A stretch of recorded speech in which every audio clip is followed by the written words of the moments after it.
I want you to start by picturing two very distinct rooms in your mind. Okay. In the first room, you have this high-tech physics lab. It's cold, it's sterile, the lighting is really harsh. You've got whiteboards completely covered in calculus, measuring devices that cost more than my house, and And everyone in there is just totally obsessed with facts. right, precision, hard data, the objective world. The whole trust the science room, no feelings allowed, just measurable results. Exactly. Now, I want you to walk down the hall to the second room. It's a sanctuary. Maybe there's some incense burning. The light is soft. You see ancient texts.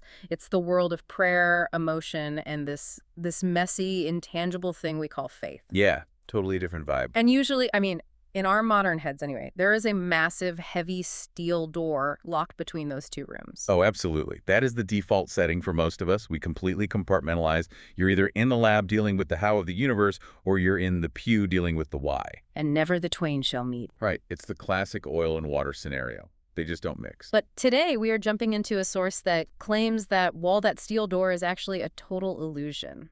We're doing a deep dive into a really ambitious treatise by Carlton Johnson, PhD. He's from the Spectrix Metaphysical Institute. Yeah. And the piece is titled The Quantum Architecture of Revelation. Specifically, we're looking at the section called Law, Observation, and the Eternal Now, a natural theology of revelation and reality. And I really have to admit, when I first saw that title, my woo-woo alarm bells started ringing just a little bit. Oh, 100%. Because it sounds like one of those books that tries to use quantum physics to prove that, I don't know, ghosts are real, or that you can walk through walls if you just believe hard enough. Quantum mysticism. We have all seen those late-night documentaries. Exactly. But Johnson's doing something much more rigorous here, and honestly, much more interesting. He isn't saying the Bible is a physics textbook. He's not looking for hidden math equations in the book of Genesis. Right. So what is he doing? He's arguing for a structural analogy. There's a structural analogy. Okay, break that down for us before we get into the weeds of this thing. He's basically saying if you look at the history of physics, we moved from the rigid clockwork world of Isaac Newton to the really weird probabilistic world of quantum mechanics. Right. And Johnson believes that shift is a perfect mirror for the structural shift in the Bible, moving from the Old Testament to the New Testament. So wait, he's comparing Moses to Isaac Newton. In a way, yes. He's saying they were both describing the same kind of reality, a classical reality. And he argues that the shift to the New Testament operates on the exact same mechanics as the shift to quantum physics. That is a massive claim. We are basically testing the idea that reality rhymes with revelation. So for you listening, our mission today is not to preach, and it certainly isn't to teach a graduate-level physics class. Thankfully. Yeah, we want to see if this pattern actually holds up.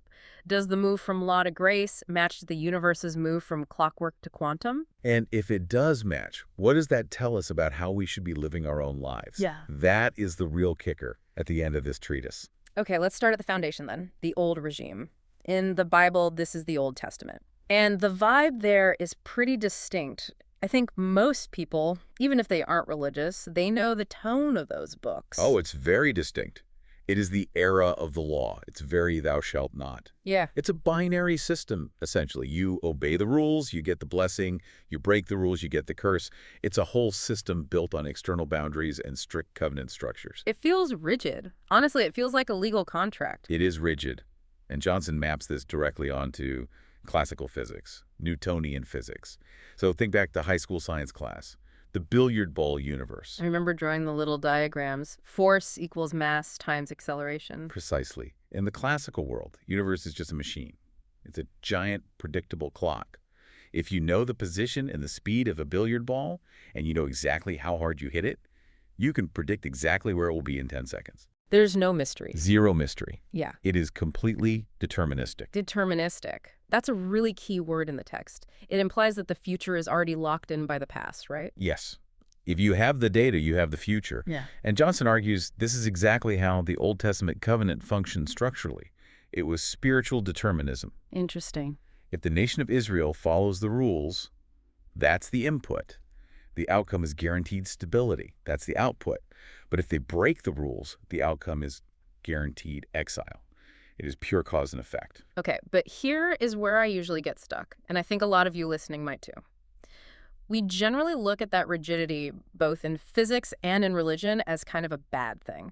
We see the Old Testament God as oppressive, or we see Newtonian physics as just old news that we've moved past. And that right there is where Johnson flips the script. This is one of his most important synthesis points. He asks us to look at gravity. Gravity. Yeah, gravity is a rigid law. You could call it oppressive in the sense that you can't just decide to float away because you feel like it today. Right. But without that oppression, without that strict law, you don't have a solar system.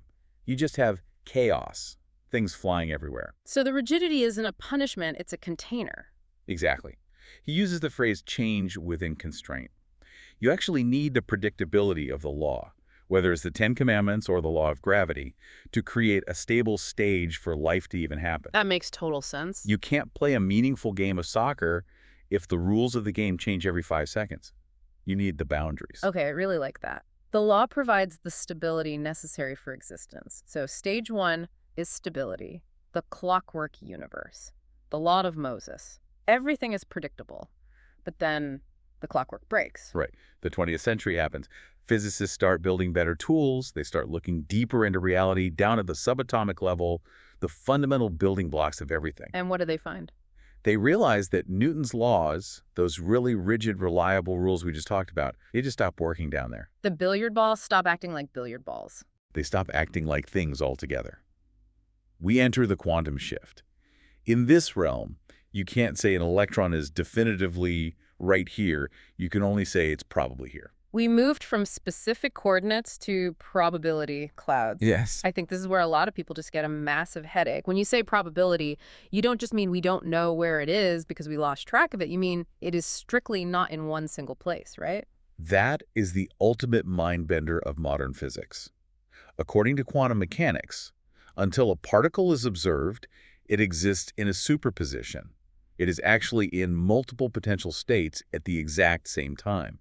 It only picks a reality when it interacts with an observer. Actualized through interaction. That's the exact phrase Johnson uses in the treatise. Yes, and this is Johnson's big leap, the core argument. He says this is the exact structural shift of the New Testament. We move from the law, which is external, rigid, and exists whether you like it or not, to grace, which is entirely relational and participatory. Explain that participatory part. How is the New Testament quantum? Well, just look at how the narrative changes. In the Old Testament, the law is written on physical stone tablets. It's an object. It's there. You follow it. Right. It's static. But in the New Testament, the language completely shifts to things like abiding and knowing. Johnson points out that faith in the New Testament sense isn't about giving intellectual assent to a rule book. It is described as a covenantal interaction. Oh, that reminds me of the stories where Jesus performs a miracle and then says, "Your faith has made you well." Exactly that. Think about the actual mechanics of that statement. He implies that the healing wasn't some predetermined outcome just waiting on a shelf. It wasn't a law. It was a potential state. Yes, a probability cloud of healing that became actualized specifically because the person interacted with the divine. In quantum terms, the observer collapsed the wave function. Okay, that is a really cool metaphor, but I want to be super careful here. Because when we start talking about collapsing reality with your mind, it sounds dangerously close to, The Secret. All the manifestation stuff. Right, like just think really hard about a Ferrari and the quantum field will materialize one in your driveway. I'm so glad you brought that up, because Johnson is very aware of that trap.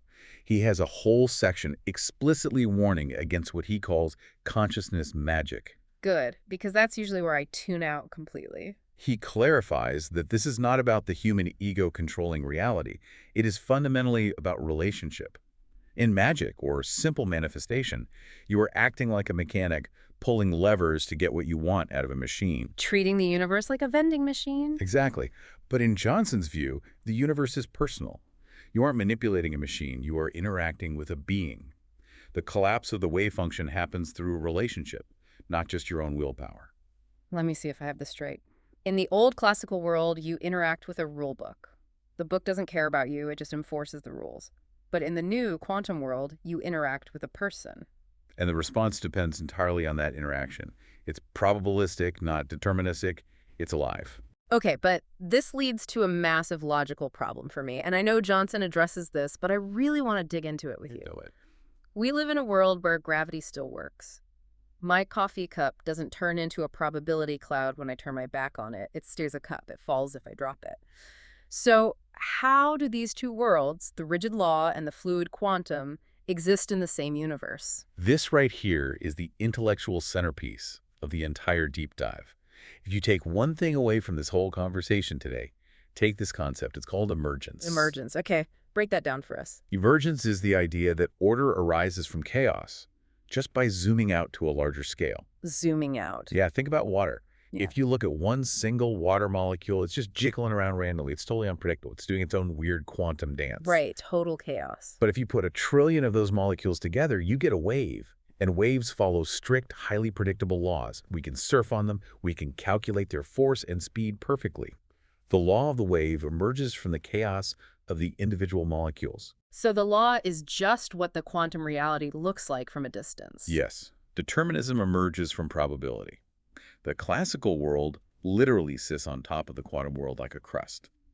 And Johnson applies this exact concept to theology in a really beautiful way. He says, law emerges from grace when viewed externally. Law emerges from grace. That is a heavy sentence. Unpack that for me. Think about it this way. If you zoom all the way into the New Testament narrative, into the daily life of a single believer, it is all relationship. It's being led by the Spirit, it's fluid, it's quantum. There are no rigid checklists, just a moment-by-moment interaction. Okay, I follow you. But if you zoom out and look at the history of the church or the sociology of a religious community over, say, 1,000 years, Yeah. it looks organized. It looks like it follows strict rules. It has an intense structure. It looks like law. Right. Johnson uses this great analogy of a digital image on a screen. If you put your face right up to your monitor, like an inch away, what do you actually see? Just dots. Red, green, and blue pixels. Do those individual dots look like a face? No, they just look like random little lights. That is the quantum level. That is the grace level individual, distinct, full of potential, but step back 3 feet. What happens? The dots disappear and the full image emerges. The classical level, the structure. Johnson is saying that the Old Testament and the New Testament aren't enemies. They aren't fighting each other. The Old Testament, the law, is just the zoomed out container. Wow. It's the classical shell that was absolutely necessary to hold society together until humanity was mature enough to zoom in to the quantum reality of a direct relationship. You know, that actually solves a huge logic problem for me, because I have always wondered if the quantum reality, the relationship, the grace is the fundamental truth of the universe, why didn't we just start there? Right. Why did we get the law first? The timeline problem. If the foundation is grace, why did God seemingly build the roof first? Yeah. It makes it feel like God just changed his mind. Like plan A was a bunch of rigid rules that didn't work out, so let's try plan B, which is relationship. Johnson tackles this head on in the section called the eternal now. Yeah. He gets a bit philosophical here, but stick with me. He distinguishes between our reference frame and God's reference frame. Time versus eternity. Basically, yes. We are stuck in linear time. We walk through the house of history room by room. We experience Monday, then Tuesday, then Wednesday. So we naturally experience law and then grace sequentially. Right. One thing after another. But Johnson argues that from the divine perspective, which is outside of time, the architecture is ontologically complete. Ontologically complete, meaning the house was built all at once. Yes. The structure implies both the foundation and the emerging roof simultaneously. The fact that we humans experienced the roof, the law, before we understood the foundation, the grace, is really just a quirk of how humans learn. Oh, that's fascinating. Think about music. We have to learn the rigid rules of music theory, the classical laws, before we can ever understand jazz improvisation. Oh, that is a fantastic comparison, because jazz just sounds like confusing noise if you don't know the basics. Exactly. Even though the jazz, the pure freedom of it, is the ultimate point of the music, you cannot teach a toddler jazz. You teach them scales. You teach them classical structure. The freedom eventually emerges from the discipline. So the law was the scale practice. Yes, and the New Testament is the improvisation. Johnson even points out that the name God uses to describe himself in the Bible, I am, hints at this perfectly, is not I was or I will be. It strongly suggests that the entire structure exists in a single, timeless, present moment. So all of this conflict we perceive between science and faith, or between law and grace, it is really just a conflict of perspective. Johnson calls it a scale error. We are endlessly arguing about whether the picture is made of individual pixels or if it's a unified image. And the true answer is yes. It depends entirely on where you are standing. That recontextualizes so many things. It suggests that reality is actually coherent. It isn't just a bunch of broken, contradictory pieces glued together. It is one single system, just viewed from different distances. And it deeply suggests that at the very bottom, if you zoom all the way in past the classical rules, reality is relational. It's not a cold machine. It is a conversation. Which brings us to the real-world application here. The so what? Most of us listening aren't monks, and we certainly aren't theoretical physicists. Speak for yourself. Fair enough. But we are people trying to get through the week. We have jobs, we have relationships, we have everyday problems. What does this quantum architecture actually mean for the listener driving to work right now? I think Johnson's work really challenges us to check which operating system we are using to solve our daily problems. What do you mean by that? Well, most of us default to Newtonian mode. We want to be the billiard ball.